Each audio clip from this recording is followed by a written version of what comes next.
Magandang araw po sa lahat ng ating mga taga-subaybay at tagapakinig sa ating programang Manage Life Radio. Nandito po tayo ngayon sa pangatlong lesson ng The Late Start Investor Class, Choosing a Sustainable Lifestyle. Pero bago tayo magpatuloy sa ating mga diskusyon, nais ko pong batiin ng magandang araw ang lahat po ng ating mga estudyante sa Late Start Investor Class, maging sa ating mga estudyante sa Manage Life Academy, at ang ating mga kaibigan sa smartpinoyinvestor.com with Uming Tawid, maging ang ating mga kaibigan sa Investing in the Philippine Stock Market Tips and Tricks. Magandang araw po. At sa lahat po ng aking mga kaibigan at mga nag-a-approve po ng mga admin ng Investing Philippine Stock Market Tips and Tricks, maraming salamat po. Una sa lahat, kay Sir Mark Mataranas, maraming salamat po sa pag-a-approve ng aking post. Kay Sir Uming Tawid, kay Sir Joseph Gamboa, kay Sir Glenn Apasible, at sa lahat po ng mga contributor ng Investing in the Philippine Stock Market, maraming salamat po sa inyo. At ako po'y natututo at maraming natutunan doon sa stock market na pinag-aaralan namin. No? Maraming salamat po talaga. At bago tayo magpatuloy mga kaibigan, gusto ko ring batiin ng hello lahat ng mga estudyante. Welcome sa ating klase. No? At ngayon po'y pag-uusapan natin itong topic nga natin sa finances. Ang subject po natin ay choosing a sustainable lifestyle. So pagpili ng lifestyle na sustainable, no, enough to sustain us. So dito tayo sa ating screen ngayon, no, sa ating topic. So our topic is choosing a sustainable lifestyle. Once again, ulitin ko po, no, ang Late Start Investor Class po ay hindi ko po ito klase, kundi ito po ituro ni John Wasik at akin lang pong hiniram. At ito po yung naging malaking tulong sa amin, no, from Nightingale Conant Corporation. Maraming salamat sa kanilang mga turo, no. Ang programang ito ay medyo may kamahalan, ngunit sa tulong nga po ng ating mga coach, ako po'y nagabayan upang malaman ang mga kaalamang ito. So once again, welcome to the Late Start Investor Class. So our topic is choosing a sustainable lifestyle. Ano ba yung lifestyle na sustainable? Maraming tao ngayon may problema sa pera, yung tinatawag na money malady madness. Ito yung sakit sa paggamit ng pera ng hindi tama. Maraming tao talaga ang merong money malady madness. Pagdating ng bonus, anong nangyayari? Ang pera ay napupunta doon sa hindi dapat sanang paggagastasan, no? So, ang tawag po niyan is money malady madness. Ang tanong, does this exercise to see if you have a money malady? Now, let's check. Instruction po ay simple lang. Paano malalaman kung meron kayong money malady madness? Ipikit nyo po ang inyong mga mata and have a virtual garage sale. Ngayon, sana po nakapikit na yung mata ninyo. Number 2, ako na lang po magbasa sa instruction. Just close your eyes. Go through each closet or drawer or bookcase in your home. Tingnan nyo po ang inyong mga cabinet.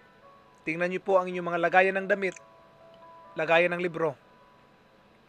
Then take a hard look at each item you see.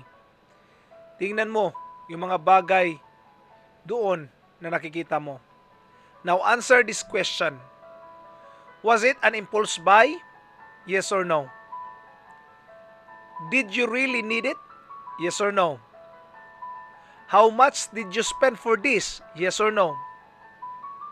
Last question, are you still happy with the purchase? Yes or no? Now go back to step number 1 and check other items and answer the question again until you have checked at least 3 items.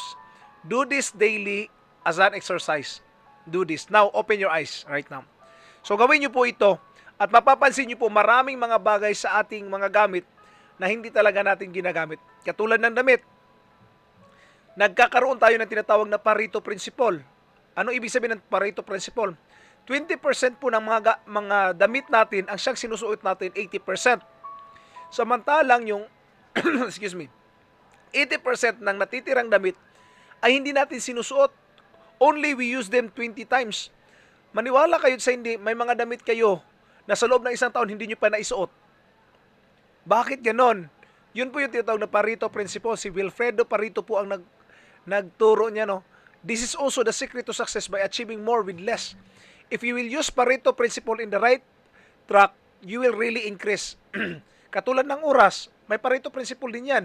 20% ng ating mga oras ay nagugugol doon sa 80% ng ating success or 80% ng ating result.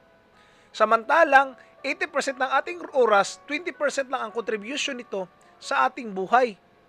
No? Maraming mga bagay na hindi natin napapansin, baliktaran. Pagdating naman sa yaman ng Pilipinas, maaring hindi man exact na 80-20%, maaring 95-5 o maaring 90-10, pero ito ang totoo. 20% ng mga ari-arian ng bansa ay napupunta at pinaghatian ng 90% na population.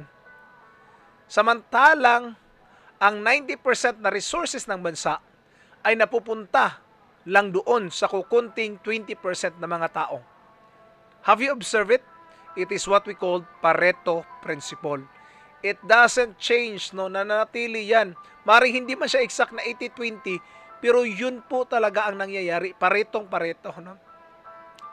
Maging sa pagdating sa mga OFW, ganun din po, no? Na 20% ng mga OFW ay nag-i-excel sa buhay, 80% ay hindi nag-i-excel sa buhay. Ganun lang. Sa oras natin, ganun din, no? 20% ng ating tinrabaho, naghahati ng 80% na pera, at yung 80% nating trabaho, 20% na pera lang ang hinahatid. So, look at it, mga kaibigan. Double check the Pareto principle. Now, there are times that there are places that really affects us. There are places that things, people, places that affects our money or spending, no? Yung sustainable lifestyle hindi natin na-achieve because we have this kind of emotion which is not really right. Gumagastos tayo ng mga bagay na hindi naman dapat paggagastusan at nagkakaroon tayo ng tinatawag na money malady madness. Ngayon, example nito, yung nasa meron bang mga lugar, what are the places that you are most likely to overspend? What need or desire are you feeling in? Yun dapat natin itanong, no? Meron bang mga lugar na gumagastos ka ng malaki? Halimbawa, mall ba? Sinihan ba? Grocery store? At anong desire or need nito na feel in sa'yo? Maaring emotion mo o maaring yung tinatawag nating you are satisfied by buying it, by just buying it. Kahit na bahalang hindi na maisuot, basta naibili ko lang, no? May mga taong ganon. Another, people. Example lang ha, no? May yung asawa mo o yung kaibigan mo, example na lang, asawa ng, honey, let's go out for a piece of evening, nice evening of dinner and dancing. I'll get a babysitter and we can paint the town red. Now my question is, how will you respond? Pag sabihin sa'yo, honey, alis tayo, kakain tayo sa labas, tapos yung anak natin, pababantayan lang natin sa iba. How will you respond? So practice responding to people in your life when they ask you to spend money that you have not planned to spend. So ngayon pa lang, isulat mo na kung ano talaga paano mo ito sabihin kung wala kang balak gumastos. Maring sabihin mo, honey, dito lang tayo sa bahay, magluto na lang tayo bili na lang tayo ng pagkain, dito na lang tayo sa bahay. Next, mga tao, oh, wow, look at that great leather jacket in the store window. Let's go try it on. Sabihin sa'yo na kaibigan mo, tingnan natin, subukan natin yung leather jacket. How will you respond? Paano ka ba magre-respond? Who knows? Sukat natin. So, anong mangyayari? Ubos lahat ng pera. Bakit? Hindi ka aalis doon hanggat di mo mabibili yon. Another things, we've all been tempted by things that we wanted that we hadn't planned on buying. The advertiser know this and use it to their advantage and your disadvantage. Rice and potatoes are not advertised. The things you don't really need is advertised. So yun pong nangyayari. Ang mga advertiser, alam nila na hindi mo kailangan yun talaga. Pero dahil nga gusto nilang kumita, it is for their advantage, and for you, it is your disadvantage. Pinopromote nila. So may mga bagay na binibili natin na kahit hindi naman natin talaga kailangan. And minsan, yung mga advertisers, mas maganda pa yung advertisement kaysa totoong bagay. Napapansin nyo ba yon? May mga picture akong nakita last time eh. Ang ganda-ganda ng picture sa advertisement, pero yung totoo, hindi naman pala, no? Floppy yung cake na pinakita. Nung buksan mo, hindi naman pala. O, di ba?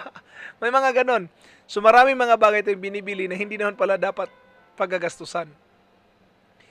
When you are facing the gimmicks, your best weapon is delay.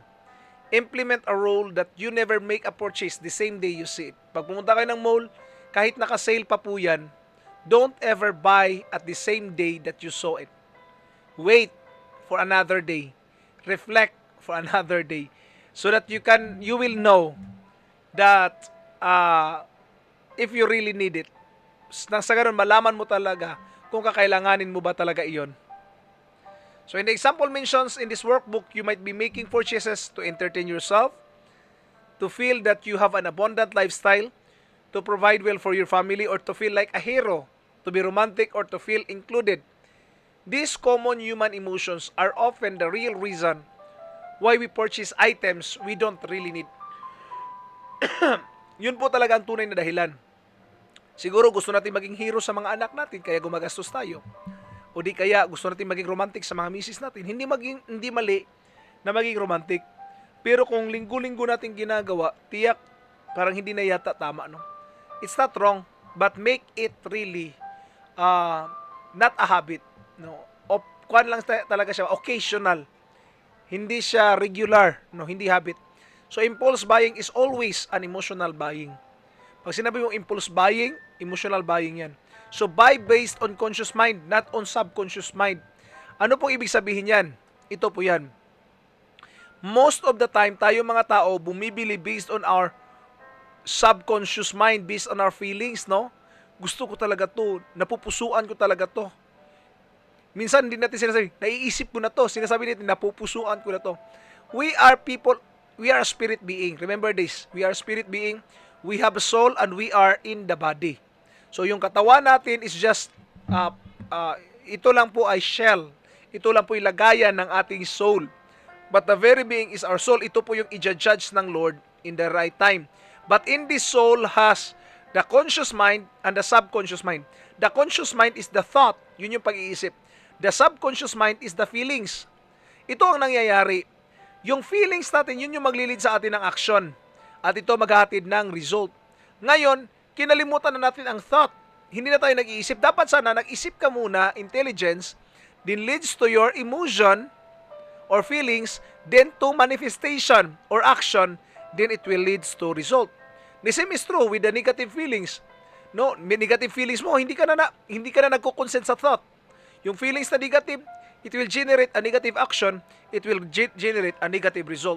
But if you will change your thought, if you will change your mind, it will command your feelings, no? Have your mind dominate your feelings.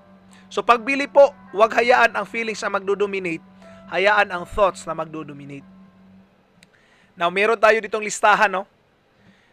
Meron ka bang mga bagay binili?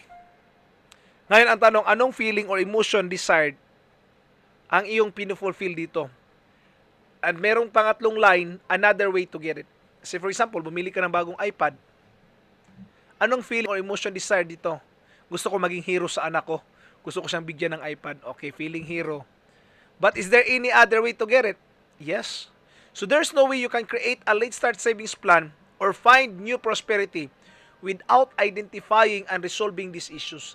Kung hindi mo mariresolve ang issue ito, you will never really prosper, no? If you will still buy based on your emotion, hindi ka talaga maging financially free because you are always following emotion. Let your mind also govern your emotions, and eventually it will lead to a good action and will give you good result. So paano magkakaroon ng sustainable lifestyle?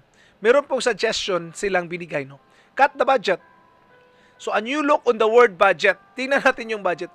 Budget po, hindi po ito pagpipigil sa sarili mo. Ulitin ko po. Take a new look on the word budget. Hindi po ito tali na iniligay mo sa sarili mo. Now, anong nangyari? Hindi po ito ang budget na sinasabi po natin, no? So, sustainable lifestyle, tingnan niyo po ang word na budget. Yung salitang budget na po yan, dapat po nating tandaan mga kaibigan na you have to take a new look of it. Hindi ka tinatali dyan. Ikaw ang nagbigay ng budget, ikaw ang gumagastos niyan. Ito po, may good news at bad news ang budget. Bad news unahin natin, no? Bad news, kahit merong sale, ang bad news ay hindi ka talaga makakabili kung ikaw ay nagbabudget. Wala sa budget so hindi mo mabibili. Pero may good news po. Kahit walang sale, dahil nakabudget siya, mabibili mo siya. Ngayon, kung may sale, tapos nakabudget pa, di maganda. Meron ka pang ekstrang perang natira. Kasi halimbawa, nakabudget sa'yo is, supposedly gagastusin mo is $100. Nag-sale ng 70%, $30 na lang. Hindi may extra ka na 70%, which is $70. Di ba? Ang ganda. So, identify the items that you're overspending on. Tingnan kung saan ba talaga tayo nag-overspend. Kung sa pagkain, din double check your food. Baka yung iba, naaabutan na lang ang expiration at hindi nyo nakakain at hindi na napapakinabangan. O baka doon sa transportation, sobra-sobra yung gala na hindi naman necessary, no? O di kaya doon sa expenses sa kuryente. Tingnan, baka sumusobra tayo sa paggamit ng kuryente. So you have to focus on the word need and not want. May nagtanong nga sa akin, ano daw ang kaibahan ng need at saka want? Ang sabi ko naman, ang need is general, ang want ay specific. Sabi nila, mali daw. Sabi ko, paliwanag yung sabi niya, need ay pangangailangan, want ay gusto. Ay paliwanag ko naman yung point ko, bakit sinabi kong general or specific. We all need food. Yes or no? Yes, the answer is yes. But what do we really want? We want fried chicken. Sabi ng isa, hindi, gusto ko tuyo. Anong gusto mo? Hindi, gusto ko, gulay. No, see? The need is food. The want is the specific. Ano ba talaga ang gusto mo? So we all need shelter. Nangangailangan tayo ng tirahan, right? We all need shelter. But what do you want? Do you want a bungalow? Do you want a condominium? Do you want a nipa hut? That is what we call want. So nagadepende na rin po yan sa want natin. We have all needs, but the want are the specifics. Dito po sa ibang bansa, ang pinaka-major expenses po talaga namin ay ang tinatawag na transportation. Para sa ilan, pero para sa akin po, housing ang pinakamabigat para sa akin. Kasi kukunti lang po, no? Siguro, 1/3 ng budget ko sa housing ay yung transportation. So, ganun po kamahal ang transportation ko. Another point, buying a new car. So, tingnan natin ang pagbili ng bagong sasakyan. Kung maaari, bumili ng sasakyan ng no interest loan to pay para sa vehicle. Kasi kung may interest man yan, dagdag na po yan sa gastos. Hindi natin napapansin, no? Akala natin, ay nakakamura ako sa buwan-buwanan. Pero 3 taon mo naman binabayaran. Tapos yung interest pala, ang laki din. So consider that one also. Another, your home. Tingnan mo yung mortgage mo ngayon. Yung monthly na binabayaran, yung property taxes. Taon-taon po yan binabayaran. Kahit sa Pilipinas po, nagbabayad tayo ng property taxes. Kaya nagtataka yung iilan nung nagpalagay ng kuryente, nagtatanong bakit ang laki ng babayaran ko. Hindi niya alam na taon-taon binabayaran niya yung property tax mula nung nagkaroon siya ng titulo sa lupa. So always look at it mga kaibigan, no? Yung mortgage, kung halimbawa niloan nyo yan sa Pag-ibig, remember that meron niyang mortgage, no? Huwag hayaan na ma-foreclose po yung bahay ninyo na hindi mababayaran. So look at it also. Saan mo ba talaga gustong tumira? No, dagdag sa gastos yan. Kung sa exclusive subdivision ka talaga titira, dagdag na naman sa gastos yan, no? Kasi hindi lang po ang bahay binabayaran nyo. Ito po, tandaan ninyo. Akala ng ilan ay nakakasave ka kung nasa exclusive village ka nakatira. Remember na meron po kayong association fee doon, taon-taon. Remember that you will be also paying your security kasi meron kayong gwardya. So meron kayong mga monthly dues na binabayaran. So you have to consider that sa expenses. Huwag lang basta isipin, ay mura ang bahay doon. Consider also your other monthly expenses after you acquire the property. Tuloy tayo. Insurance. Don't simply rely on agents. Alam nyo bakit? Because agents are worst advisors. They are agents for their owns. Gusto nilang bumili ka ng isang insurance nang sa ganun ay magkaroon sila ng malaking komisyon. Ang ibibigay nila sa iyo yung insurance na sila nakikinabang. But insurance is a commodity, no? Sa Pilipinas, PhilHealth talaga. Dito na pumapasok ang PhilHealth o di kaya GIG, ito, Gulf Insurance Group, no? Kung dito ka sa Gulf areas, sa Middle East. Sa PhilHealth naman po, Pilipino. Kailangan po natin talaga ng PhilHealth kasi nakakatulong po yan talaga sa ating pamilya. Sabi niya, ay hindi naman ako madalas nagkakasakit, brother eh. Paano kung nagkasakit ka? Yun ang tanong, paano kung nagkasakit? Sa antayin mo pang magkasakit bago ka kumuha ng insurance? Huli na. Kumuha ka muna ng insurance para makasiguro ka doon sa PhilHealth mo. Pagdating naman sa burial, ito din po, magandang tingnan ito. Huwag na kayong kumuha ng dubli-dubli ng burial. Minsan kasi, nadudoble na eh. Kumuha ka, hindi ko naman sinasabing masama kumuha ng St. Peter's Plan ha, pero kung meron kang SSS, meron na yung libreng kabaong. Ikukuha ka pa ng St. Peter, dagdag kabaong. Aanhin ba yung 2 kabaong pag namatay tayo? Hindi naman, 1 kabaong lang kakailanganin natin, no? So, double check your insurance. Ilan ba o ano ba talaga ang kailangan natin, no? Anong insurance ang kailangan natin? I-double check natin kung alin lang talaga ang gagastusan, no? Wag dumuble sa insurance. Keep in mind, you don't even need life insurance unless you have dependents, which means that somebody be financially hurt if you die. Kung binata ka naman, huwag kang mag-insurance kasi wala namang dependent sa'yo eh. Wala namang, hindi ka naman mamumroblema kung mamamatay ka. Maliban na lang kung ang magulang mo ay umaasa sa'yo o ang mga kapatid mo ay umaasa sa'yo. Pero kung walang umaasa sa'yo, ay huwag ka na mag-insurance muna. Mag-SS ka na lang o mag-invest ka na lang muna. Kasi ikaw lang naman mamumroblema niyan, di ba? Pero kung hindi ka sigurado sa buhay mo, yun, mag-insurance ka. Pero pag binata ka, wag na. O dalaga, wag na lang muna, no? Kasi wala ka namang dependent. Paano kung namatay ka, sino makikinabang? Wala. Wag na. Pero kung ang insurance mo ay halimbawa kamay na putol, mga ganun na insurance para may matatanggap ka, accident insurance, pwede yan. Pero death insurance, no, wag na. Doon na lang sa accident insurance, siguruhin yon. Kasi sa death insurance, wala na makikinabang doon, gumagastos ka lang. Now, assignment. This is my assignment. Patapos na po ako. Assignment ko po sa inyo, bumili po kayo ng canister jar or any jar for your savings. Always make it a habit. If you want a sustainable lifestyle, make it a habit to save for you and for your family or for your future. Because this is very important for you. Huwag i-underestimate ang power of savings po. Maraming salamat po mga kaibigan. Hanggang sa muli po, no? Ito ang inyong lingkod, muling nagbabalik. Ipaparating ko po uli, huwag po sayangin ang opportunity na makapag-save at makapag-impok tayo. Always make sure that you will live a sustainable lifestyle. A life that can sustain you. You don't really need $1 million, no? Just to sustain your life. If you only need maybe $100,000 to sustain your entire life, then no problem. No problem.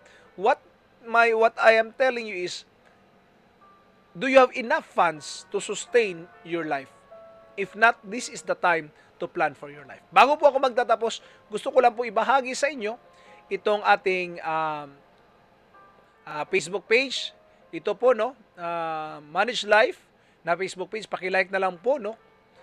O di kaya sa personal ko po na Facebook page, i-like nyo po. O di kaya sa ating website. Bisitahin nyo po ang aming website at kung meron po kayong mga katanungan, meron kayong gustong imensahe, send us a message through Facebook. No, walang problema po. You can click here and we can receive your message. Hanggang sa muli po, ito po ang inyong lingkod, kasama po ng buo kong pamilya. Si Emily, ang aking may bahay, si Micah at si Maxwell, ang dalawa kong supling. Kami ay magpapaalam at magsasabing maraming salamat sa inyong patuloy na pagsuporta. Don't just survive, but also thrive. Reach for Manage Life. Dahil dito po sa Manage Life, we are always committed to bring you to the top. Hanggang sa muli po, paalam at maraming salamat.